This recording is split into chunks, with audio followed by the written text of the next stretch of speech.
ஐயா பொறுமை பொறுத்தவர பொன்னாண்டவர் பொறுமை பொறுத்த பொன்னாண்டவர் ராஜ்யநிதி கண்டவரு தருமநிதி கண்டவரு மின்னும் தருமரு பின்னும் தருமரு பொய் சொல்லாத வாசகர் அந்த நீதிமான் பொன்னாண்டவர் வராரு அப்படியே வீரப்பூர் ஐவன கானகத்துக்கு. அந்த கானகத்துக்குள்ளே வந்து நுழைகின்ற போது செடியால 5 போன சென்னரஞ்சு கிடக்குது, மரத்தால 10 போன மாண்டு கிடக்குது, பாக்கிற பக்கமெல்லாம் புணமா கிடக்குது, கையி காலு துண்டா கிடக்குது, 6 போல ரத்தம் அப்படியே அரோடி போகுது. எல்லாம் பாக்குற இடம்லாம் ரத்தம், பாக்குற இடம்லாம் புணம். மரத்துல போனோம், கல்லுல போனோம், செடியில போனோம், அங்க போனோம், இங்க போனோம், புனமயமா கிடக்குது. நம்ம பாக்குற இடமெல்லாம் ரத்தமா கிடக்குது. ஏண்டா தம்பி, இதெல்லாம் நடக்க கூடாதுன்னு சொல்லிதானே நான் அண்ணன் சொன்னேன். இந்த கானகத்திலே இவ்வளவு கோபம் என்ன, இவ்வளவு போர்க்களம் என்ன? போர்க்களத்துக்கு போனா யாரோ ஒருவர் சாவணும், ஒண்ணு நான் சாவணும் அல்லது நீ சாவணும். போர்க்களம் என்று சொன்னாவே அது சந்தோஷத்தை கொடுக்காது, ஒரு மனிதனோட உயிரை எடுத்துட்டு போயிடும். அந்த போர்க்களத்தை போகக்கூடாதுன்னு நான் போர் வித்தையை கத்திருந்தாலும் சண்டைக்கு போவேனா, வம்புக்கு போவேனான்னு தான் நான் சொல்லி வளர்த்தேன். நீ எப்பறா இந்த போர்க்களத்தை துவங்கின? ராஜாவோட அனுமதி இல்லாம ஒரு போர்க்களத்தை துவங்கிட்டார். நாடால அரசன அனுமதி பெற்றுதான் போர்க்கள துவங்கும்.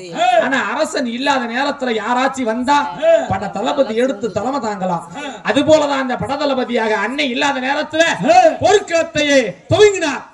அந்த போர்க்கள முடிவுல போர்க்களத்துல எல்லாரும் மாண்டுட்டார்.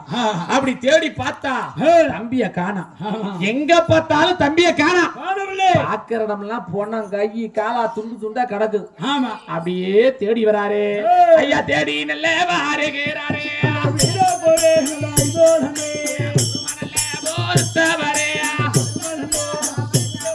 ஐயா பூமியிலே ஆண்டவரே,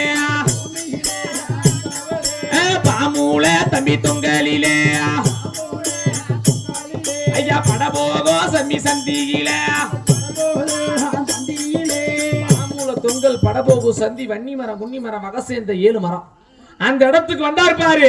வீரப்போர் கானகத்தையே ஒரு ரவுண்ட் அடிக்கிறார். எதுல? குதிரையிலங்க.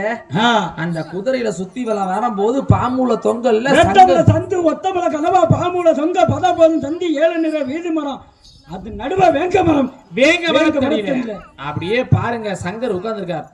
சங்கர் அப்படியே மேனாட்ட பார்த்த கண்ணா முழுச்சமொழி சோறாம கோவ குறியா பாத்துட்டு இருக்காரு. அப்ப பொன்னாண்டவர் பார்த்தாரு. டே தம்பி தம்பி தம்பி கூப்பிடுறார் தூரத்துல வந்து. தம்பி ஒரு வார்த்தை பேசல, முழிச்ச மொழி சூறாம கோபமா இருக்காரு. தம்பி கிட்ட போனா அவன் என்னத்துல இருக்கான்னு தெரியல. கோபமா இருக்கும் போது எடுத்த ஒரே வெட்டு. அண்ணன் கூட பார்க்க மாட்டேன், அப்படியாப்பட்ட கோபக்காரன். அவன் கிட்ட போறதுன்னு சொன்னாவே அண்ணனே பயப்படுறான். அவர் யாரும் பார்க்க மாட்டார், வீசி குமிச்சிருவார். மேல ரத்தம் கிடக்குது. தம்பிக்கு என்ன நடந்துச்சுன்னு தெரியல. அப்ப பார்த்தாரு, சுத்தி பார்த்தாரு. என் தம்பி எப்படி பார்க்கணும். சுத்தி பார்த்தா ஒரு குருவியை காணா.